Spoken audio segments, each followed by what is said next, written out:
சூரியன்ல இருந்து ஒளிவிலகல் மூலமா வெளியில வரக்கூடிய இந்த லைட் ஸ்பெக்ட்ரம்ல நம்மளால எல்லா கலரையும் பார்க்க முடியும்.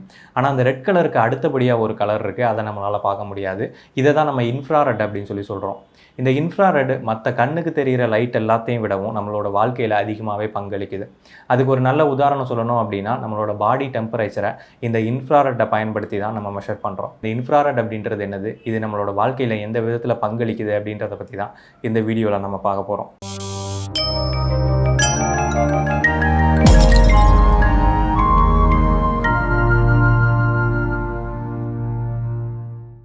இஎம் வேவ் எலக்ட்ரோ மேக்னெட்டிக் வேவ்ஸ்னா என்னன்னு சொல்லி முதல்ல தெரிஞ்சுக்கலாம். ஒரு லைட் பல்ப் இருக்கு. அந்த லைட் பல்புக்கு எலக்ட்ரிசிட்டியை கொடுக்குறோம். எலக்ட்ரான் நகர்றதுனால உருவாகிற எனர்ஜியை தான் நம்ம அந்த எலக்ட்ரிசிட்டி அப்படின்னு சொல்கிறோம். ஸோ அந்த லைட் பல்பில் இருக்கக்கூடிய அந்த டங்ஸ்டன் மின் நிலையில் நம்ம அந்த எலக்ட்ரானை நகர்த்தும் போது அதில் இருக்கக்கூடிய அணுக்கள் வைப்ரேட் ஆகுது. அதனால் அந்த மின்னிலை ஹீட் ஆகுது.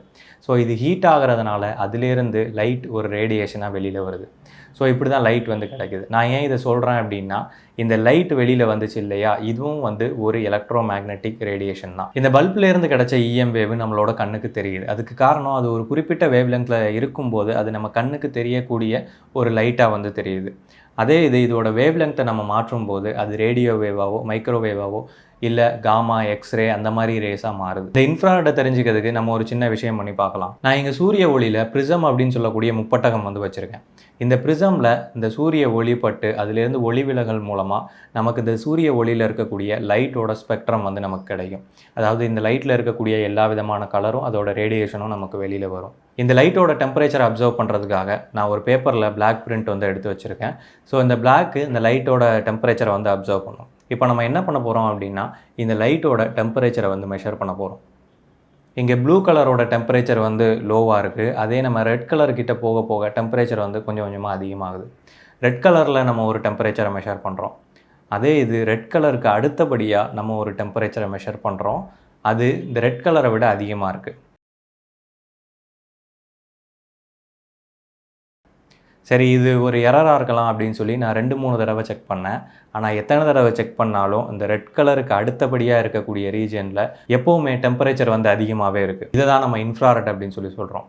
ஆரம்பத்தில் இந்த இன்ஃப்ராரெட் கண்டுபிடிக்கப்பட்ட விதமும் இதுதான். இந்த இன்ஃப்ராரெட் அப்படின்றது இஎம் வேவ் ஸ்பெக்ட்ரமில் லைட்டுக்கு அடுத்தபடியாக, அதாவது வேவ் லெங்த்தில் 760 நானோமீட்டர்லேருந்து 1 மில்லிமீட்டர் வரைக்கும் இதோட வேவ் லெங்த் இருக்கும். இந்த வேவ் லெங்த் அப்படின்றது தான் அது எந்த விதமான ரேடியேஷன் அப்படின்றத பிரித்து காட்டக்கூடியது. வேவ் லெங்த் கம்மியாக இருந்தது அப்படின்னா அது அயனைசிங் ரேடியேஷன், வேவ் லெங்த் அதிகமாக இருந்தது அப்படின்னா அது நான் அயனைசிங் ரேடியேஷன். ஸோ நான் அயனைசிங் ரேடியேஷன் அப்படின்றது மனிதனோட உடலுக்கு எந்த விதமான பாதிப்பையும் ஏற்படுத்த முடியாது. இந்த இன்ஃப்ராரெட் அப்படின்றது எங்கெல்லாம் ஹீட் உருவாகுதோ அங்கெல்லாம் இந்த இன்ஃப்ராரெட் உருவாகும். -273 டிகிரி செல்சியஸில் இருந்து இந்த இன்ஃப்ராரெட் எமிஷன் ஸ்டார்ட் ஆயிரும்.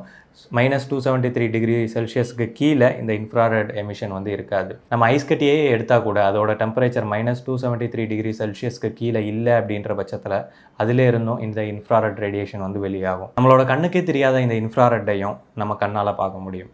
ரிமோட்டை ஃபோன் கேமராவுக்கு நேராக வச்சுட்டு ப்ரெஸ் பண்ணும்போது அதிலேருந்து வெளியாகக்கூடிய இன்ஃப்ராரெட்டை நம்மளால் ஃபோன் கேமராவில் பார்க்க முடியும். இது எதனால் நம்மளால் பார்க்க முடியுது அப்படின்னு சொல்லி பார்த்தோம்னா, நம்மளோட கண்களுக்கு சில லிமிட்டேஷன் இருக்குது. ஒரு குறிப்பிட்ட வேவ் லெங்த்துக்குள்ளே மட்டும்தான் நம்மளால் பார்க்க முடியும். இந்த கேமராவுக்கு வேவ் லெங்த்தோட லிமிட் அதிகமாக இருக்கிறதுனால இதால் ஒரு குறிப்பிட்ட இன்ஃப்ராரெட் எமிஷனை நமக்கு காட்ட முடியும். இந்த இன்ஃப்ராரெட் உலகத்தில் இருக்கக்கூடிய எல்லா விதமான ஆப்ஜெக்ட்லேருந்தும் வெளியாகும். ஏன்னா அதோட வேவ் லெங்த் மட்டும் மாறுபடும்.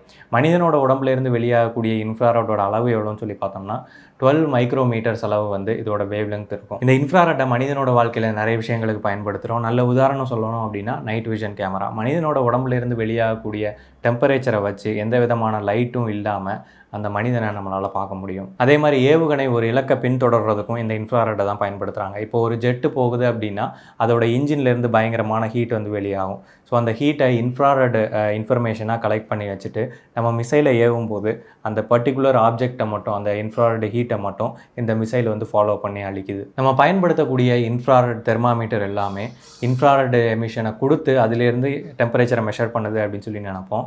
ஆனால் இந்த சென்சார்ஸ் எல்லாமே பேசிவ் சென்சார்ஸ். இந்த இன்ஃப்ராரெட் சென்சாரில் 2 விதமான சென்சார் இருக்குது. ஒன்று active sensor, passive sensor. Active sensor அப்படின்றது நம்ம ப்ராஜெக்ட்ஸில் எல்லாத்துலேயும் பயன்படுத்துவோம்.